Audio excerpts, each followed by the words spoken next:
Hey everybody, it's Delana. Welcome back. Today, I really want to break down Trump's latest viral tweet, and that is about the Clinton body count. I thought that was very interesting that he sent that out. I have seen some stuff go back and forth over the way about Clinton body count, things that have gone over the years, and I've kind of seen it, never really thought much about it. But with the whole Hunter or not the Hunter Biden laptop, them hiding that, Biden's decline that they've been hiding. And so I kind of thought, wow, what else are they hiding? What's underneath the veil? And there's a term in the law. It says falsus in uno, falsus in an omnibus, which essentially means if you lie about one thing, you can assume that they're lying about everything else. So that kind of sparked my interest into like I said, I've seen this Clinton body count over the years and never really thought much of it. Not much of a conspiracy theorist, but I thought I'd do a deep dive into each one of the claims that is in this video that Trump set out about each one of these individuals and how they kind of intertwine and what is, if any, there is validity behind any of it all. So anyway, stick with me. This is very convoluted. It's kind of all over the place, but everything seems to link together in some interesting way. So buckle up, stick with me. Please like, subscribe, share. I really appreciate the support. I got more videos to come, so just stick with me. And let's start this one now about the Clinton body count.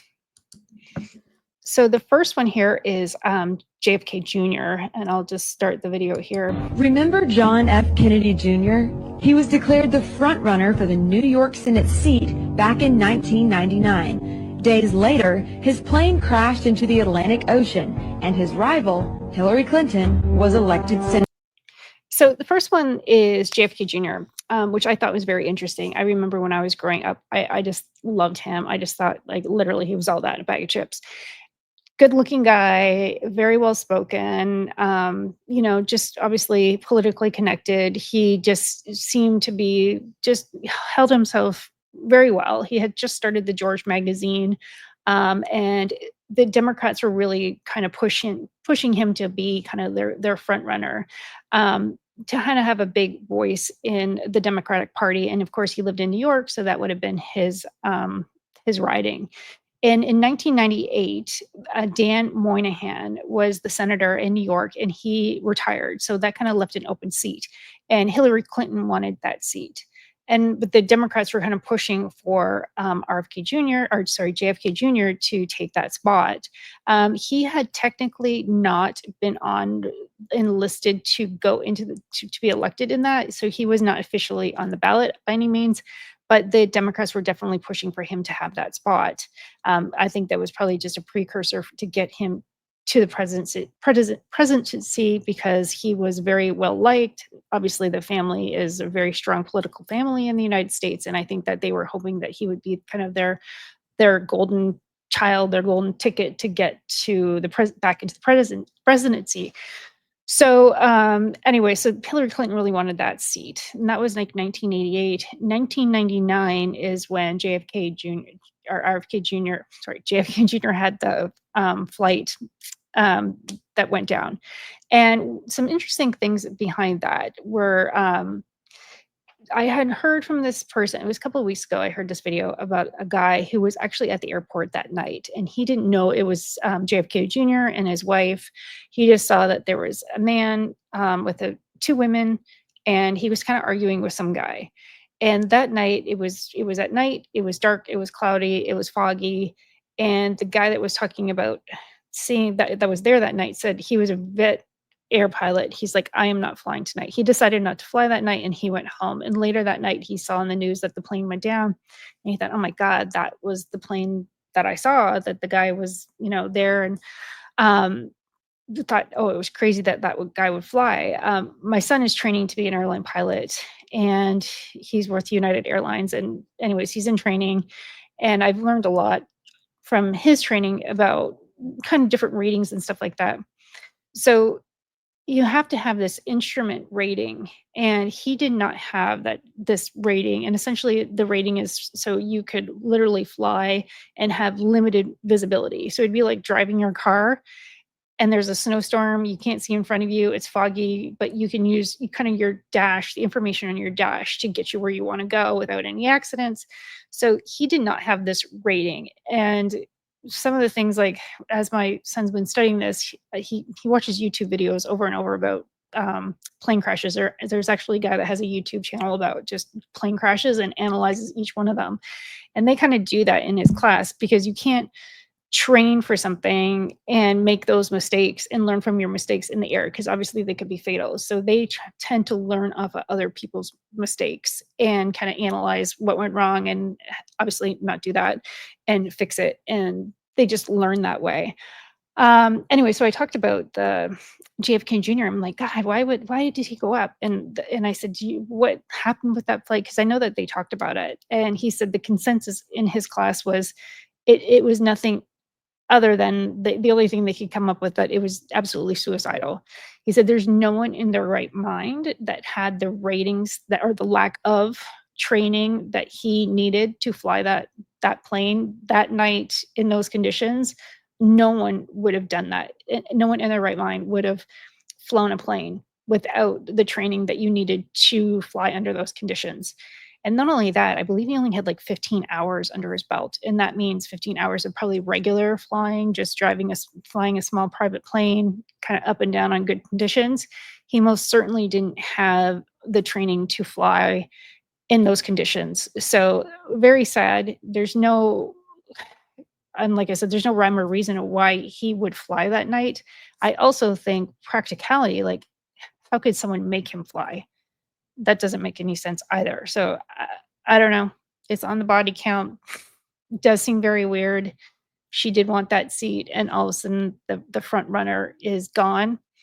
Coincidence? I don't know. You guys can come up to the conclusion of that. I'm just here to give the facts. But anyways, I thought that was very interesting. Why would he fly? And remember that the weekend, it happened over a weekend, and I was just devastated. I remember we had a TV in our kitchen, and they were kind of looking. I remember the plane went down, and then they were looking just for the remains, the plane. And I remember they couldn't find anything for like the longest time. And somewhere in the back of my head, I'm like, maybe they survived and they're like swam to an island somewhere, and they're gonna they're still alive. I don't know. I must have been pretty young. Think that's stupid, but anyways, it took them a long time to find that plane and their remains, which was very sad. So all around very sad situation, but yeah, very coincidental that he was kind of the front runner for that seat, and then that's the exact seat that she wanted and ultimately got at the end. So let's move on to the next one. Mary Mahoney was a Clinton White House intern. She knew enough of the inner workings of Bill's sexual advancements to be a star witness during the Clinton impeachment trials. She was brutally executed at a Starbucks she was managing in 1997. So this Mary Mahoney, she had I guess a nickname, or a middle name was Katie. She worked as an intern at the White House during the whole Monica Lewinsky thing. And she actually was kind of like the mother hen of all the interns. So she kind of took care of everybody. She was a lesbian, so she really wasn't probably the victim of Bill Clinton's advances. Apparently he was hitting on all the interns, but obviously not her. She was kind of not interested. So she kind of wasn't involved, but could see from the outside what was going on. And everybody was like, apparently, like I said, she was the mother hen. So everybody talked to her. All the interns kind of confided in her. And she was friends with Monica Lewinsky, and Monica Lewinsky had confided in her. She ended up quitting the White House, and then she ended up working at a Starbucks very close by to the White House. So all the interns used to go to this Starbucks because they would see her and kind of talk to her and kind of keep her updated on what's going on. And she ended up getting killed at that Starbucks not long after she quit the White House. And kind of what happened there is, like, Monica Lewinsky had told the president that she wanted to tell her parents about the affair. And he said, you cannot, you cannot go up against a president like that. And she kind of feared for herself. You can't like, you can't corrupt like a president. You can't do that, So she kind of feared for her life on that one, because I think he really scared her, and so she decided she wasn't going to say anything. But believe she had already confided in Mary Mahoney, and she also obviously confided in Linda Tripp. What happened was that it got back to Clinton through someone, a journalist at the Washington Post, wanted to do a story on an intern, a past intern that had information about the president having this affair with one of the interns, and it was a past intern, someone that didn't work there anymore, and the first letter of her name was M. So that was all the information that he apparently had. And so again, he must have thought it was Mary Mahoney. All of a sudden, she's dead. And what doesn't make sense in this whole situation is that, of course, she's working at Starbucks. The Starbucks closes at 8 o'clock. There's 3 people working at the Starbucks. At 8:30 is when the shooting happened. So someone went in at 8:30, shot everybody, and then left, and apparently locked the door on the way out, which I also thought was very weird. So they they were trying to figure out, like, well, if it's closed at 8 and why would they open the doors for somebody at 8:30 if they're closed? In what scenario would that make sense for them to open the door for somebody? And what people were deducing from that is it probably was a police officer. Because if you're gonna open the door after you're closed, if a police officer comes to the door, of course you're gonna open the door. So that's what they were thinking. And it just so happens that Clinton was very close with the police department there. So they were kind of trying to piece that all together. For him being very close to the police department, them going in there, so the shooter shot all 3 people, nothing was stolen, nothing was moved, the safe wasn't tried to get into, no money was stolen. And they shot her 5 times, and 1 was in the back of the head. So someone obviously wanted her gone and not being able to talk. And so they really didn't find, well, they found some guy, his last name was Cooper, to take the fall for this. And he was some derelict guy. They got him, interviewed him for over 24 hours, nonstop, no sleep. Finally get the guy to confess to this murder. He goes to life for murder, and later, years later, he retracts his confession and says, "I didn't do this. I didn't do this. I'm taking the fall for somebody else." But of course, no one really gives a shit. He's some derelict guy in jail for a life term. You know, problem solved. Like the mystery solved, who the killer is. So I don't think anybody really cares. So they have someone to fall for the guy. And then everybody kind of moves on, and we all know what happened with that story and everything that happened after that. I don't think they saw the Linda Tripp thing. I think that kind of came from him at the side. And I don't think anybody in the Clinton world saw that coming. I think that was kind of from out from left field.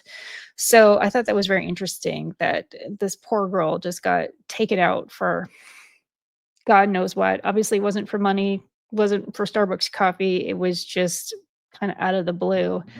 This girl, like, who goes in and murders 3 people from Starbucks for no reason? I don't know.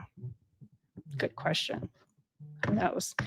So we'll work on to the In next one. 1993, White House counsel Vince Foster was found dead in Fort Marcy Park near D.C. He supposedly killed himself, and among a lengthy list of potential foul play, the bullet was never found. Then there's James McDougal. So Vincent Foster worked with the Clintons early on in the whole Waterhouse development that they had going on. So he had some really back information. He was also Clinton's deputy counsel. They found him in a park in the Potomac River, just on the other side of the Potomac River in a park. He apparently had committed suicide. Some interesting things there. One, they never found the bullet.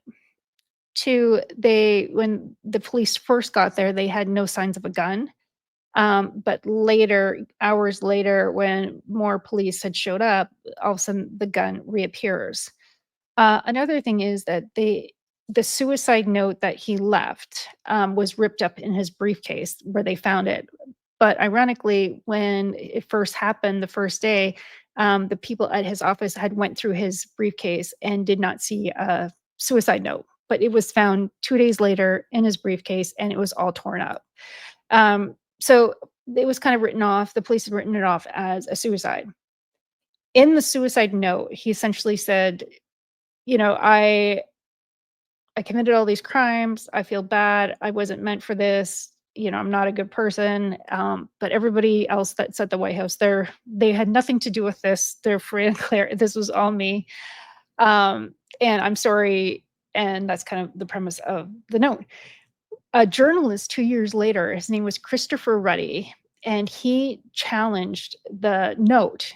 And anyway, so he took the note to some experts that analyze handwriting, and 4 of the handwriting experts said that there's no way that he wrote that note. One of them was the way he did his eyes, the way the THs were, the gaps in between the words. There was just a litany of reasons why he did not write this note. So I also thought that was very interesting. But again, it never went anywhere. Poor guy. This happened in 1993, and he was only 48 years old. So he started back in the Arkansas, the whole Waterhouse thing. He was very involved in that. And we're going to see a video more to do with that later. And then the next guy, McDougal, he was also very involved in the Waterhouse. A key witness for White House prosecutors. He was serving his 3-year sentence for bank fraud at the Fort Worth Federal Medical Center in Texas. And just before he was to give a testimony before the grand jury, McDougal suffered a heart attack in solitary confinement. So James McDougal also worked at the Waterhouse project with the Clintons. He was very much involved in their business. They were working with them. He had a loans, like it was savings and loans business that he bought. And so they were a part of that. And they are the ones that started this whole Waterhouse thing together. And when he bought the savings and loan bank, then they ended up for the debt from the Waterhouse, that bank ended up kind of scooping up the losses from that, his loans and savings company. And that loans and savings company ended up going under, and the taxpayers had to pay I think the deficit was about $73 million or something like that. The taxpayers ended up having to pay. So it was a big deal. So he ended up going to jail for fraud. He had 18 felonies against him. He was going to go to jail for a very long time. They said to him, we can lessen your sentence if you snitch on the Clintons. So he said, yes, I would. And I think it also was precipitated by the fact that Clinton had promised him a job and that he didn't come through with it. So he thought, well, I'm not going to sit here in jail. The guy promised me a job, and now I'm here on all these felonies. I'm taking the fall for everybody. And so he decided to snitch. And so his sentence got lessened down to 3 years. When he died, he was in solitary confinement, which I thought was also very weird because it's a white collar crime. It's not like he's like some thug that went and got in a fight somewhere or in the jail and they needed to put him off by himself so he wouldn't do any more damage to anybody else. It just doesn't make sense to me. He also had a bunch of Xanax in his system, 3 times the level of Xanax in his system. He did die of a cardiac arrest, and he had chronic circulatory problems. So his death was considered a cardiac arrest, but he did, and I don't think Prozac has anything that could cause you to die, but the fact is he was in solitary confinement. Something happened. He was only 57 years old, and he dies of a heart attack conveniently while he is in jail. They needed his testimony with the governor, Tim Tucker, he needed him to cooperate to bring kind of the Clintons down, and all of a sudden the guy that they need to cooperate is no longer there. Kenneth Starr ended up taking over, who worked for Clinton, ended up taking over the investigation, and it kind of came out that they didn't have enough evidence to prosecute anybody, and it all just went away. So there's a little video here I'm going to play that I thought was very interesting. Saturday Night Live did this. So this is mainstream media kind of breaking this all down. Again, I thought it was very interesting. I'm going to have to start and stop it for copyright reasons, so I'll kind of do a little commentary. That was the Waterhouse project that they had started.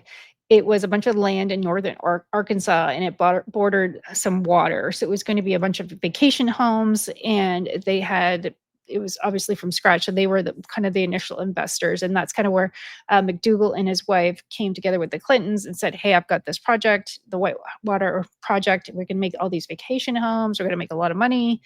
Again, it was 230 acres, and that's how kind of it all started. So she was working for the company and she was part of it. And so he essentially was loaning the money to himself, which I guess in the savings and loan thing, you can't actually loan money to yourself. So they were trying to get around a bunch of laws that way. And so Hillary Clinton ended up getting the money. I believe there was a lot of losses in this, and this is where the fraud and the felonies start coming in, because there was ended up being a loss in this, but it does get it is very complicated. So we'll just keep. So now the money is kind of going back and forth. They've been borrowing savings and loans, and that's where the whole confusion part comes in. So they had borrowed the money from their losses from the Whitewater project to pay off some of their personal loans, and then they wrote it off on their tax returns, and they blamed their accountant for it. Very convenient. So accountability, I don't know. So again, there's more money being borrowed. There's more money passing hands. She is actually working for the bank at this time and borrows. So she's working for McDougal's loan and savings thing. And so she's now illegally borrowed $300,000 while working for a savings and loan business, which later prove it in this lawsuit. So the new governor, Jim Tucker, was supposed to cooperate with the McDougals about how this all went down. And so Tim Tucker essentially needed the McDougals to corroborate the evidence that probably the documents were shipped there or what was going on. So having McDougal not being there to testify meant a lot. McDougal's wife was also supposed to testify, and she did not want to testify. So she ended up going to jail for 18 months, not for obstruction of justice, but the fact that she didn't want to testify because she didn't want to essentially perjure herself. So this is where the losses came in. I heard it was 73 million, not 60 million. So the bank, his business, bank and loans, ends up losing, I read 73 million, 60 million. And so the bank that Hillary essentially was working for is now representing the firm that is going against the bank that she was working for, which is crazy.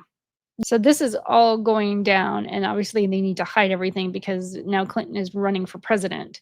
And obviously they don't want all this to come out, and they don't want to be blamed for any of this money lost. But anyways, that's when Kenneth Starr. So now that Clinton gets into the White House, now he can change over the investigation and hire his own investigator, and that would be Kenneth Starr, was the counsel that worked for the White House that was now going to turn over the investigation to Kenneth Starr, who works for Clinton, who's not going to find enough evidence to make any kind of convictions. To Foster, which we talked about earlier. Now, this is a guy that was very entwined in all this that ended up committing suicide. And all the documents were removed from his office. His suicide note is very questionable. Found it 2 days after his death. Like I said, it all intertwines. We're seeing how it all comes together. It's very interesting. I don't know who they are. I couldn't find any information on them, so I don't know who they are. And Vince Foster, who has now died. So out of all those people that could corroborate, it was McDougal and his wife, her not available, and now Vince Foster, who is, again, so all these people just disappeared. Just all of a sudden are not available to testify, which I thought was very so. Anyways, I thought that was very interesting. That's, like I said, a tangled web we weave. So I'm just going to move on. 2015, Walter Scheib, a White House chef hired under Bill Clinton, joined the list. His body was found at the bottom of a river, nearly 2 miles from the base of the trail he was reportedly hiking. An autopsy determined that Scheib's death was accidental drowning. So this was Walter Scheib. He was the chef at the White House in the 90s when the Clintons were there. There was another chef there with the Bushes before. He was there when the Clintons came in. The Clintons didn't like him. Apparently Hillary hired Walter Scheib. Apparently there was over 400 applicants for this job, and Walter Scheib was the one that got the job. He was very more like Mediterranean cooking, healthier cooking. So they say one of the reasons that he went down was just because he had too much information. He probably saw too much that what was going on. He died in Taos, New Mexico, while he was hiking, and he died of drowning. What I thought was very interesting is not only that he died of drowning, but years later, there was a chef that worked for the Obamas. His name was Jafari Campbell, and he passed away in July 2023 of also a drowning. He drowned at Martha's Vineyard. So you have two chefs that worked under the Democratic president that died of a drowning. What a coincidence. What a quinky-dink. So there's another one. He might have known Body too count. much. 27-year-old Democratic National Committee staffer Seth Rich was shot and killed in D.C. this year. There is speculation that he was the source of the controversial leaked emails allegedly sent by DNC staffers, and that he may have been murdered in retaliation. So Seth Rich, this is very sad. He was only 27 years old. He worked at the National Committee for the DNC, and he was one of the staffers there. He apparently was being accused of leaking all these emails, and this is where the whole Russia gate comes in. So apparently, they were saying that Seth Rich was the one that was leaking all these emails, and the reason that he would be leaking all these emails is because the emails that were leaked were talking about how they were undermining Sanders and how the DNC was pushing for Hillary Clinton and doing all this shady shit to turn against Bernie Sanders because she wanted to be the nominee, which has been proven. I think there was over 19,000 emails that were leaked to WikiLeaks, and there was over 8,000 document attachments included in those 19,000 emails that were sent to WikiLeaks that were proving that Hillary Clinton was undermining Bernie Sanders in this whole thing. And Seth Rich was getting blamed for being that leak, or they were saying that he was the one that did it. It ended up that so they had announced this or talked about this in a story on Fox News. Zalia Zimmerman talked about it. She was one of the anchors on Fox News, and she got some information. There's another guy, Butowski, was working for Fox, but he was just an unpaid commentary. But this guy, he worked in money and had a lot of money. And there was no one found. It was an unsolved murder. Seth Rich, no one knows who murdered him. Still to this day, it's an unsolved murder. So Bukowski hired this guy for the Seth Rich's parents. His name was Rod Wheeler, and he was a detective. I think he also was a commentator on Fox as well. So he was a police sergeant in Washington. He ended up being a private investigator, did some commentary on Fox News. So they hired him to do a deep dive into Seth Rich's death and what happened. And so they were reporting on what the information they got from him.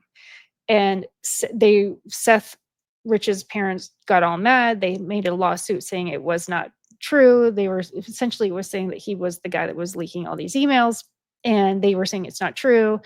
They went to court and it was settled. So there was no money passed hands in this lawsuit that got settled. So no money passed hands. They did not deny the story. They just retracted the story, and there was no apologies. So they stepped back. Fox was still kind of talking about it, like, just like, well, what could happen in some of the scenarios.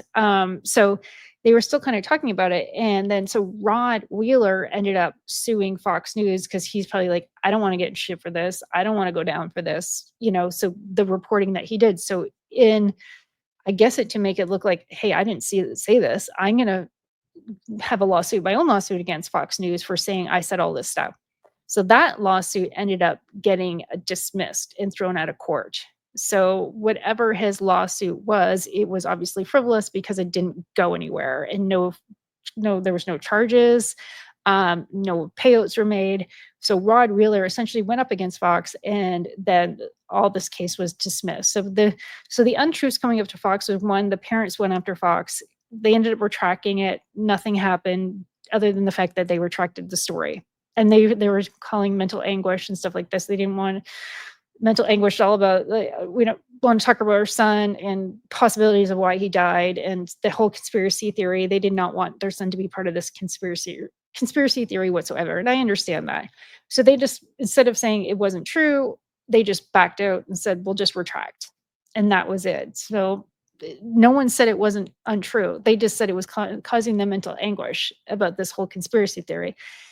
This ended up going off onto Mueller, did kind of the investigation at the White House, and that's where the whole Russia, Russia, Russia came about. And let's make a smoke storm over here. So we talk about that, and no one really cares about the truth over here. So they created this smoke screen with the Russia, Russia gate and Trump, totally ignoring the fact that all those emails went out, with Hillary Clinton essentially undermining someone in her own party to become the nominee of the Democratic Party. That was kind of gone to the wayside, and it really did kilter her campaign. It was very hurtful to her campaign.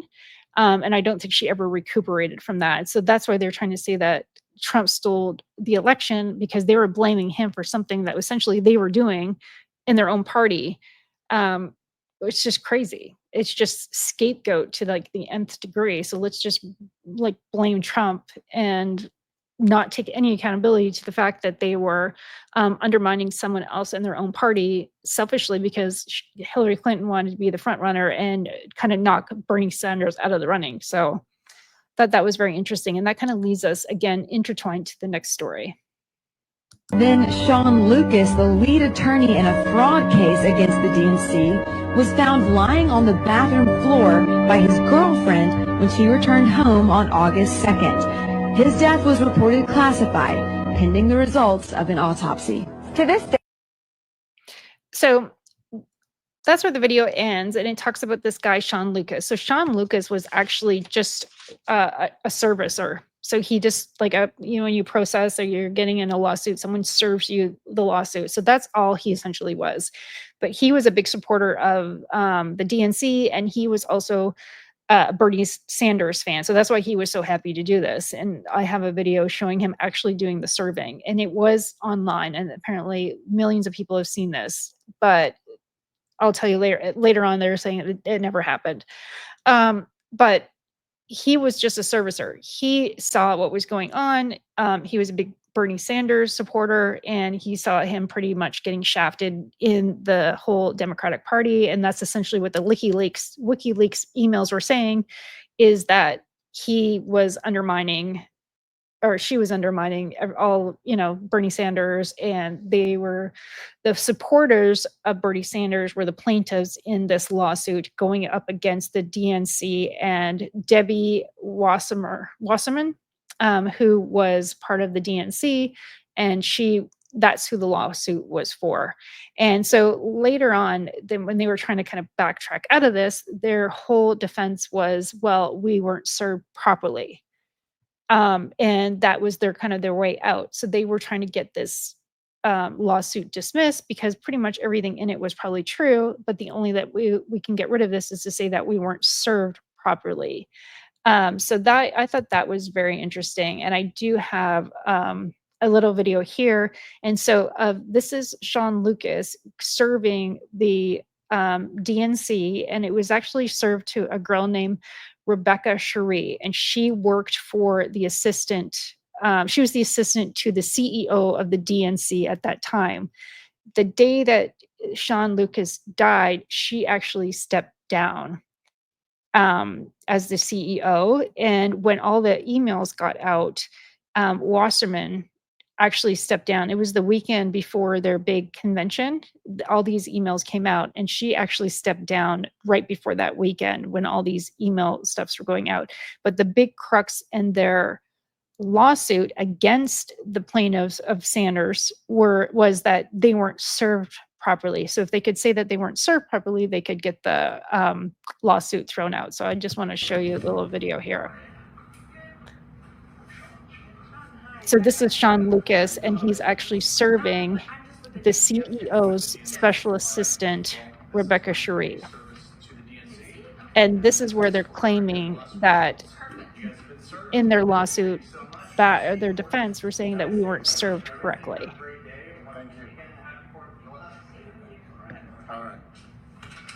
So this is that poor guy. So this was like July 4th weekend. And he was well, he died on August 2nd. And that's when, and it shows here that they are at the national headquarters there. Anyway, so he passed away on August 2nd. His death was apparently not a drug overdose, but a bad drug cocktail. So he essentially had fentanyl, he had a muscle relaxant, and he had one other drug in his system. So it wasn't an overdose, it was just a lethal cocktail of drugs in his system. And his girlfriend found him on the ground, but essentially he was the crux in that lawsuit against against the DNC. That was their defense. Their defense was, hey, we didn't get served properly, therefore the lawsuit should get cleared out. It should all be dismissed. And so with having Sean Lucas gone, they had no way of proving that they were served correctly. So that's one of the reasons that he just happens to be gone. So anyways, guys, that's kind of the breakdown of Trump's video that he sent out. Come up with your own conclusions. I just thought it was very interesting how this all ties together. Like I said, I don't think he would retweet something out there that was complete bullshit. Not that he doesn't send out some crazy stuff, but when he does send out this stuff, I kind of question where is this coming from? It has to come from somewhere. Something doesn't come from nothing. So I just thought it was very interesting. Let me know your thoughts. Let me know what you guys think of the whole thing. But it is very interesting how, like they say, oh, what tangles webs we weave when we practice to deceive. My dad used to say that all the time. So it was very interesting. So please like, subscribe, share. Very interested in your comments, and I'll talk to you guys soon. Bye.